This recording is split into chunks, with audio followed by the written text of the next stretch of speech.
가온 치고 PPT 넘기느라고 박수 치면서 우리가 찬양을 못해요. 그래서 이럴 때라도 박수 한번 치고. 네. 윤서 악보를 집사님 좀 드릴래? 찬양 모르시는 게 있을 수 있으니까. 내 맘의 문을 여소서, 내 맘의 문을 여 주보게 하소서, 주보게 하소서. 내 맘의 문을 여소서, 내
거룩함을 닮아가서 우리가 사는 모든 삶의 전 영역에서 주님의 거룩함을 드러내는 삶을 살기를 원합니다. 그런 간절한 소원을 가지고 주님 앞에 기도하는 마음으로 찬양하십시다. 나의 마음을 정금과 같이 정결케 하소서. 나의 마음을 정금과 같이 하소서. 내 영혼을 한 소망이 있으니 주님과 같이 거룩하게 하소서. 나의 삶을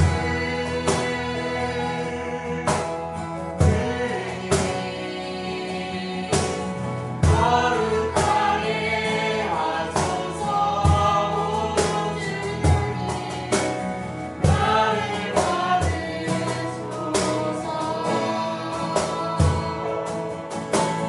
나를 받으소서.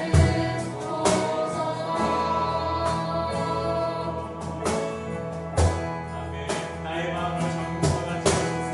나의 마음을 정금과 같이 정결케 하소서. 나의 마음을 정금과 같이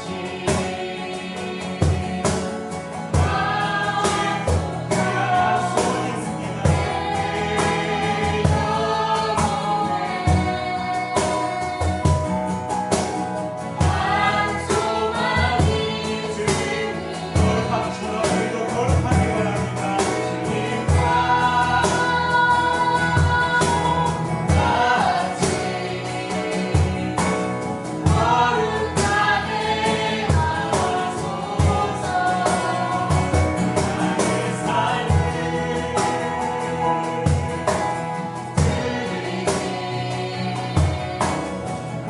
거룩하게 하소서. 오 주님 나를 받으소서.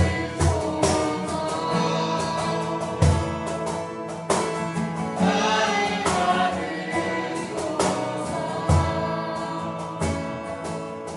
아멘. 간절한 소원을 가지고 내 영혼을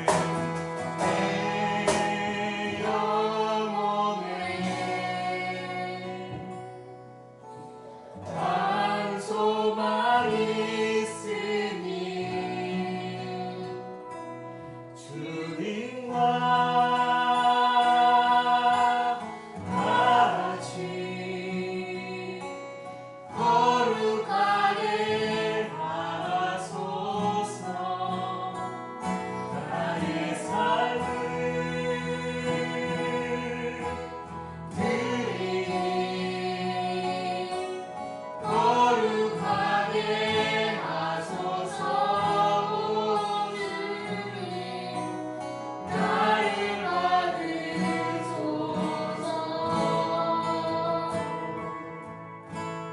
나를 받으소서.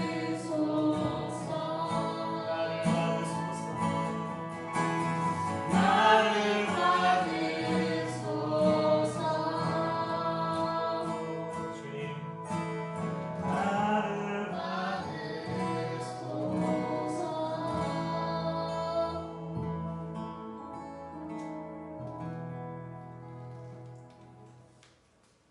오늘은 세월호 기억주일로 지킵니다. 이제 토요일이면 2년 전 4월 16일에 세월호 참사가 일어난 지 딱 2년이 되는 날입니다. 많은 국민들은 다 끝나지 않았냐? 보상이 다 되지 않았냐? 왜 아직도 세월호 이야기를 하느냐? 그렇게 생각할 수도 있지만 가까운 광화문 광장만 나가가도 여전히 진실은 아무것도 밝혀진 게 없고 유가족들은 여전히 고통 가운데 힘겨운 싸움을 하고 있는 것을 볼 수 있습니다. 그래서 우리가 2주기를 맞으면서 아직도 아픔 가운데 있는 그런 유가족들, 또 미수습자 가족들, 또 생존자 가족 가운데 또 고통받는 그분들의 아픔을 함께하고 또 진실이 밝혀질 수 있는 진상규명을 위한 특별법이 제정될 수 있도록 우리가 계속 기억하고 기도하고 또 행동할 수 있는 부분들을 행동하기를 원합니다. 어제 생존자 가족 중에 한 분과 페이스북에서 패친을 맺게 됐습니다. 그분이 부탁을 하시는데 생존자들 가운데도 그날의 그 트라우마, 그러니까 눈앞에서 많은 사람들이 죽어간 것을 직접 목격한 거잖아요. 어쩌면 그 트라우마는 모든 국민들이 다 가지고 있는 것 같아요. 생방송으로 사람들 304명이 죽어가는 모습을 몇 시간 동안 지켜보고 있었잖아요. 그런데 그것을 현장에서 본 생존자들, 우리가 그냥 우스갯소리라는 살아도 산 게 아니라는 그런 마음으로 살아가고 있는 생존자 가족들이 많다고 합니다. 그래서 그 정신적인 고통이 심한 사람들은 그 정신과 의사들이 이야기하기를 말기암 환자들이 겪는 그런 고통과 맞먹는 고통을 겪고 있다. 그래서 생존자 가족을 위해서도 기도해 달라는 그런 부탁을 했습니다. 우리가 그분들의 마음까지 기억하고 또 기도할 때 함께 기도했으면 좋겠습니다. 오늘 함께 나눌 말씀은 구약의 제사장을 통해서 본 신약의 목사에 대한 오해입니다. 과연 목사가 뭘까? 네, 이건 제가 들어야 될 이야기 같죠. 그런데 한국 교회에 있는 많은 문제들 가운데 특별히 목회자로 말미암는 이런 문제들은 1차적인 문제의 원인은 목사에게 있지만 2차적인 문제의 원인은 또한 성도에게도 있다는 것입니다. 목사와 성도 간에 올바른 목회자와 성도의 관계가 세워지지 않았기 때문에 많은 문제들이 발생하고 있는 것을 볼 수 있습니다. 그래서 오늘 이 말씀을 통해서 먼저는 제가 이 말씀을 통해서 목사로서 내가 어떻게 살아야 되는지를 깊이 새기고 또 우리 성도님들은 어떻게 하면 우리가 교회 안에서 올바른 목사에 대한 이해를 가지고 목사를 추종하는 사람이 아니라 함께 교회를 세워가는 동역자로 함께 동역할 것인가를 고민하는 시간이 될 수 있기를 바랍니다. 그래서 오늘 이 나누는 말씀이 중요하리라고 생각합니다.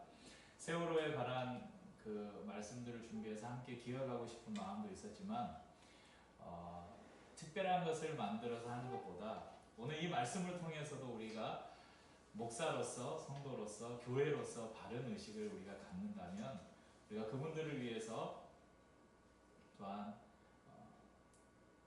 바르고 또 귀한 도움이 될 수 있는 일들을 할 수 있을 것으로 생각을 했습니다. 이 제사장이라는 표현이 제일 처음 등장하는 것은 성경을 찾아보니까요. 창세기 14장 18절에 등장합니다. 꽤 앞부분에 나오죠.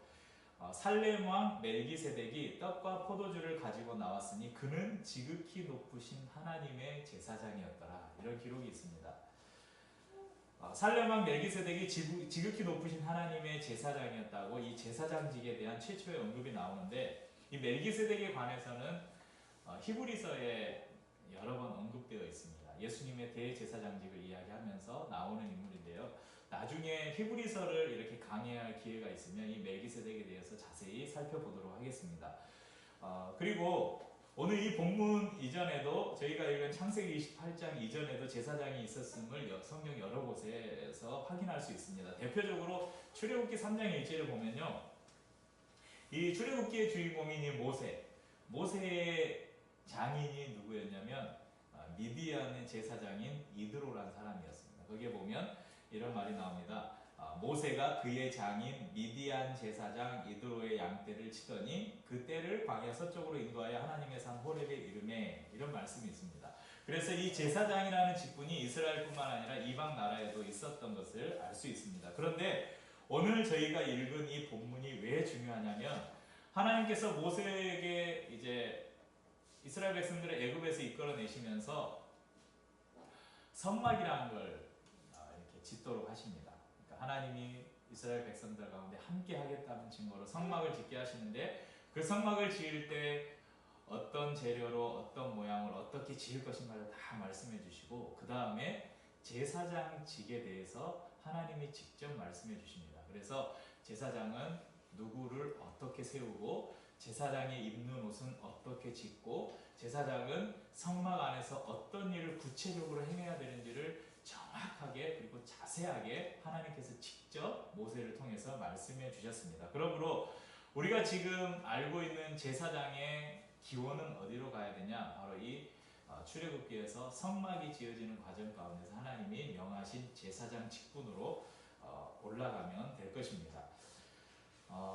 이 29장 6절 7절에 보면요. 한 장 더 넘어가면 이 제사장을 이제 세우는 장면이 나오는데요. 6절 7절에 보면 29장 6절 7절에 보면 그의 머리에 관을 씌우고 그 위에 거룩한 패를 더하고 관유를 가져다가 그의 머리에 부어 바르고 관유, 기름을 머리에 부어 바르라 이렇게 나와 있습니다. 이 말씀에 보면 그의 머리에 부어 바르고 즉 기름을 붓는 장면이 나오죠. 여러 번 이야기했는데요. 구약시대 때 기름을 부어 세우는 세 가지 직분이 뭐가 있다고요? 제사장.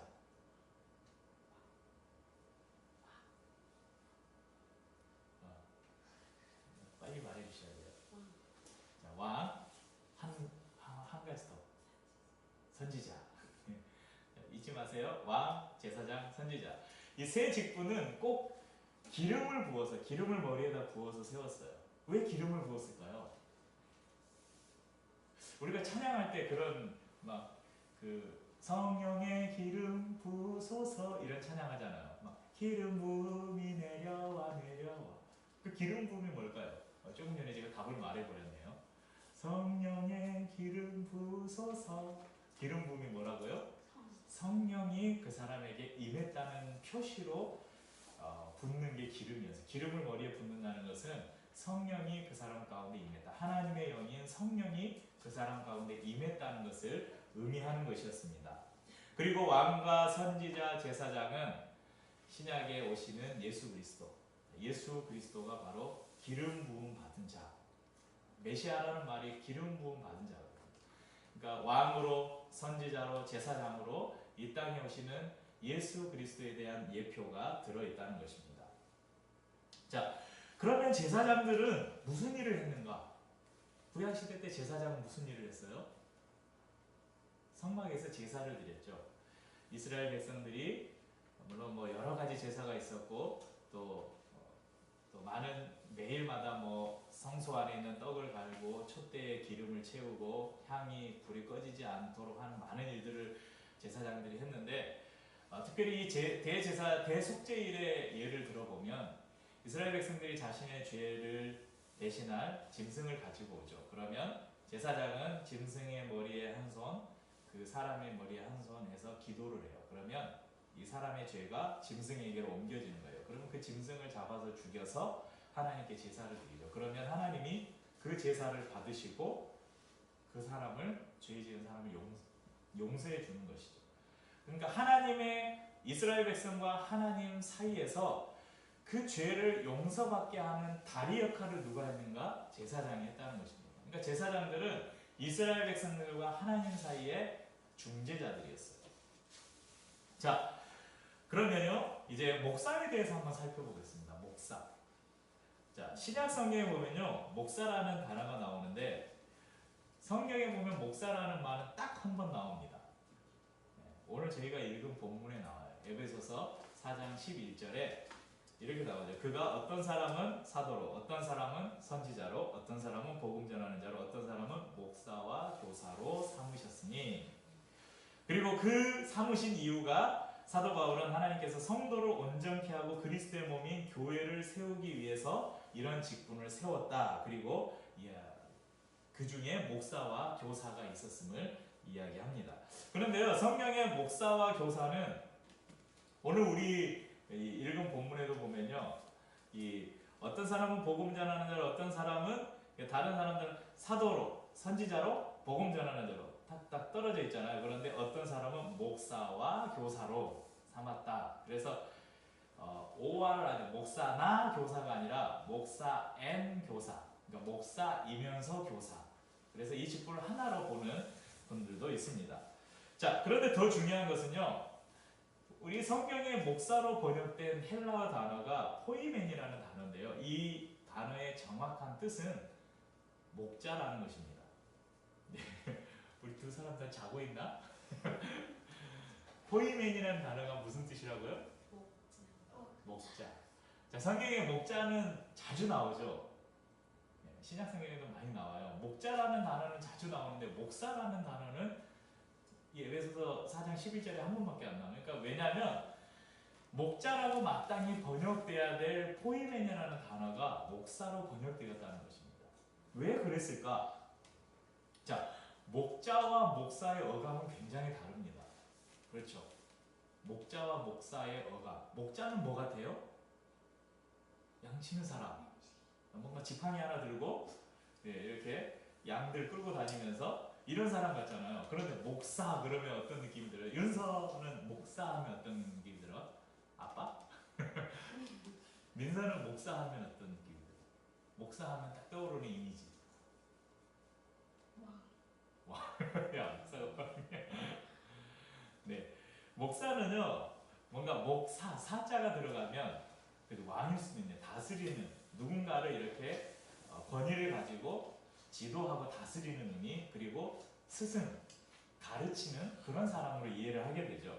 그래서 목자 대신에 목사라는 단어를 쓰면서 이 사람들 안에, 목사 안에 그런 부정적인 면이 많이 들어갔다는 것을 볼 수 있습니다. 예수님 당시에도 성전에는 제사장들이 있었습니다. 하지만 예수님 이후에 예수님께서 사도들을 통해서 초대교회를 세우신 이후에 초대교회 어디에도 제사장이 있었다는 기록이 없습니다. 제사장은 예수님이 세우신 신약교회 안에는 존재하지 않았습니다. 그렇다면 교회 안에는 누가 있었습니까? 최초에는 사도들이 있었죠.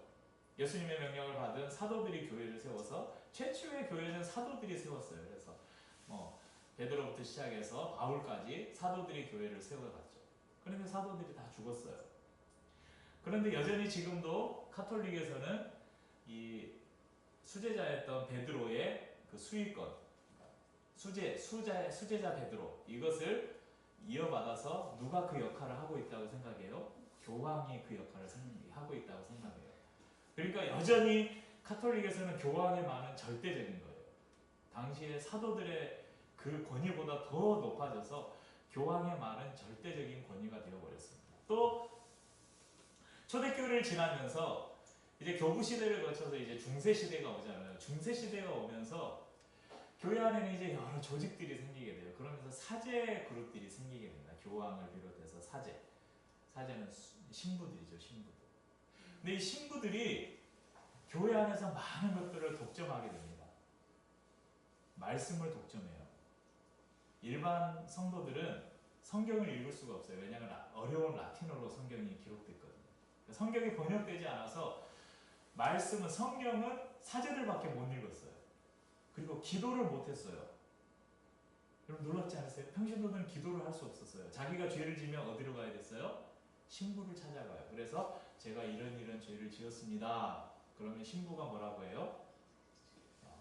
다 듣고 나서 그러면 이런 기도문을 가서 기도를 해라. 그리고 이렇게 행해라. 그러면 네 죄를 사하노라. 그러니까 신부가 그 사람의 죄를 사해주는 역할을 했다는 것이에요. 그리고 고해성사라고 하잖아요.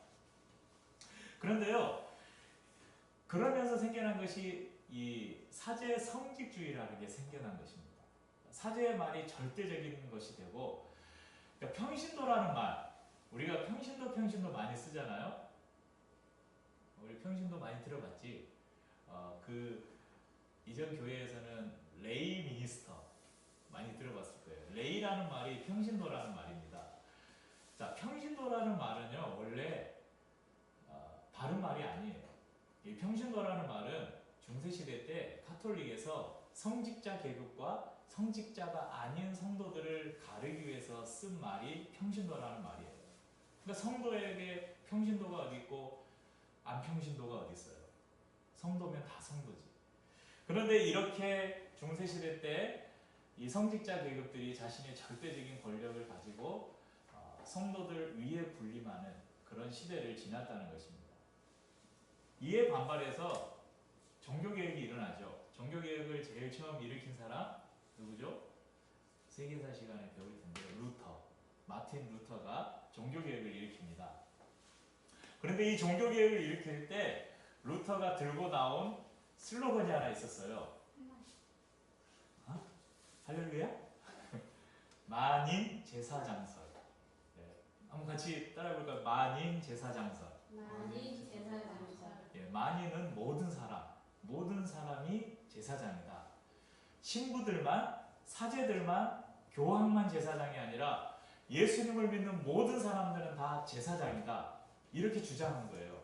그러니까 당시에 중세교회가 발칵 뒤집어진 거죠. 그래서 종교재판이 열리고 막 그랬어요.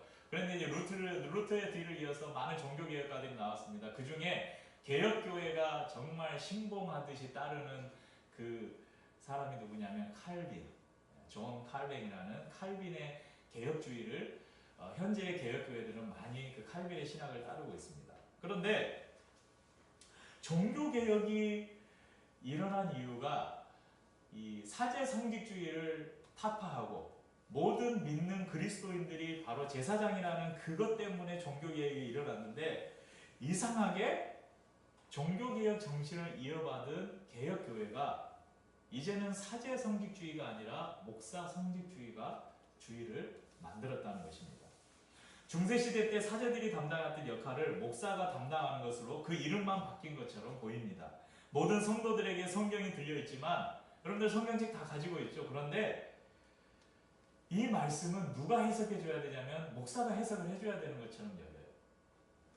그리고 하나님은 우리에게 말씀을 하실 때 설교를 통해서 말씀하신다고 생각해요. 그래서 설교를 절대적인 것으로 생각을 합니다.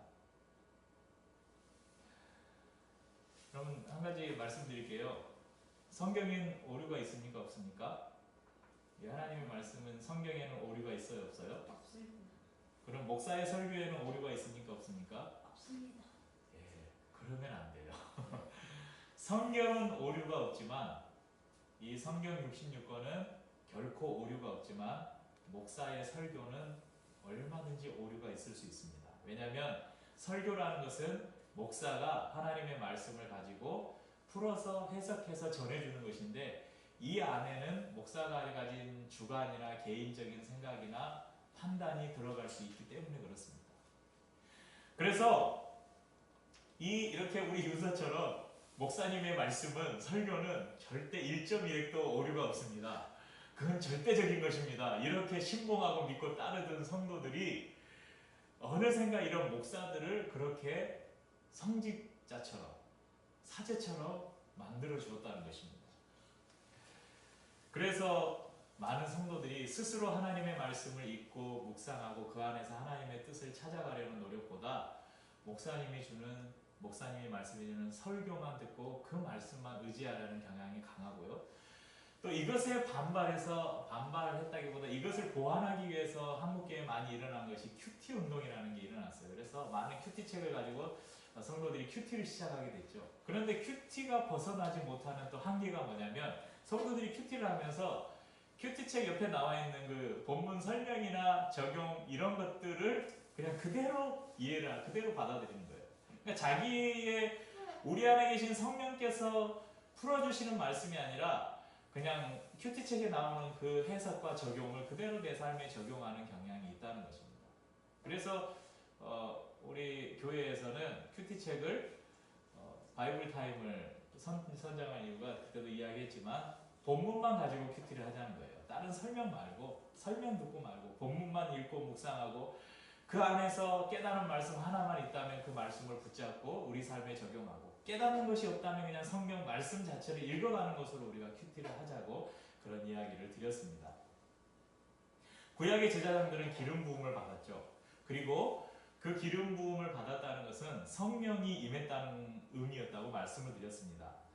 그리고 하나님의 영이 임해서 하나님의 영이 그 사람 가운데 임했다. 여러분, 구약시대 때는요, 하나님을 본 사람은 죽는다고 생각했어요.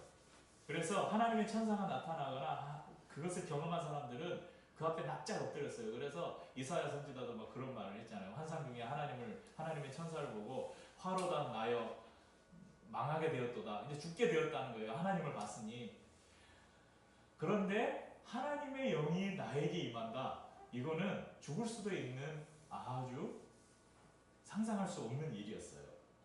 그런데 우리가 잘 아는 사건 하나가 있습니다. 바로 오순절 마가의 다락방에서 일어났던 성령 강림 사건이죠. 제가 사도행전 2장 1절에서 4절 말씀을 읽어드리겠습니다. 오순절 날이 이르매 그들이 다 같이 한 곳에 모였더니 호련히 하늘로부터 급하고 강한 바람 같은 소리가 있어 그들이 앉은 온 집에 가득하며 마치 불의 혀처럼 갈라지는 것들이 그들에게 보여 각 사람이 하나씩 임하여 있더니 그들이 다 성령의 충만함을 받고 성령이 말하게 하심을 따라 다른 언어들로 말하기를 시작하니라. 자, 성령 강림 사건이에요. 그런데요, 이 성령 강림 사건을 옆에서 본 사람들이 반응이 어땠냐면요, 이런 반응을 합니다. 아마 이들은 유대인이었을 가능성이 커요. 야, 저 사람들 술에 취했다. 야, 저 사람들 새술에 취한 것 같다. 뭔 술을 먹은 거야? 술 먹고 술주정하는 것 같다. 미쳤다. 이렇게 한 거예요. 왜냐하면 유대인들에게 있어서 그냥 보통의 사람들에게 하나님의 성령이 임했다는 것은 상상할 수가 없는 일이었어요. 그런데 그 일이 사도행전 2장에서 일어난 거예요. 그것을 증거로 성령이 이제 예수를 믿는 사람들 가운데 임했다는 표적이 나타난 것이죠. 자, 이렇게 이런 사람들을 조롱하는 이 사람들에게 베드로 사도는 요엘 선지자의 예언을 인용해서 16절에서 18절에 이렇게 말씀하고 있어요. 사도행전 2장 16절 18절에 보면요, 이는 곧 선지자 요엘을 통하여 말씀하신 것이니 일렀으되 하나님이 말씀하시기를 말세에 내가 내 영을 모든 육체에 부어주리니 너희의 자녀들은 예언할 것이요 너희의 젊은이들은 환상을 보고 너희의 늙은이들은 꿈을 꾸리라. 그때 내가 내 영을 내 남종과 여종들에게 부어주리니 그들이 예언할 것이요. 자, 하나님께서 구약에 말씀하신 요엘 선지자를 통해서 말씀하신 성령을 모든 사람들에게 부어주겠다는 약속이 예수 그리스도가 오셔서 십자가에서 죽으시고 부활하심으로 이루어졌다는 거예요. 이제 너희들 가운데 그 요엘 선지자가 예언한 성령이 임했다. 자, 여러분들, 기름 부음을 받는다는 것은 하나님의 영이 그 사람 가운데 임했다는 것을 의미한다고 했죠. 신약시대 성령이 우리 가운데 오심으로 예수 그리스도를 믿는 이들 안에 성령이 거하심으로 모든 사람들 가운데 하나님의 영, 즉 기름 부음이 임했다는 것입니다. 여러분, 이 말씀을 믿으십니까? 하나님의 영이 우리 가운데 임하심을 믿으십니까?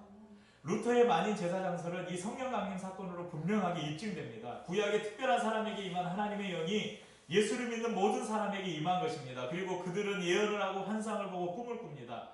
그러므로 예수 그리스도 안에서 우리는 모두 거룩한 제사장들이라는 것입니다. 베드로 사도는 베드로전서 2장 9절에서 이것을 증언해 주죠. 그러나 너희는 택하신 족속이요 왕같은 제사장들이요 거룩한 나라요 그의 소유가 된 백성이다. 왕같은 제사장이라고 말씀해 줍니다.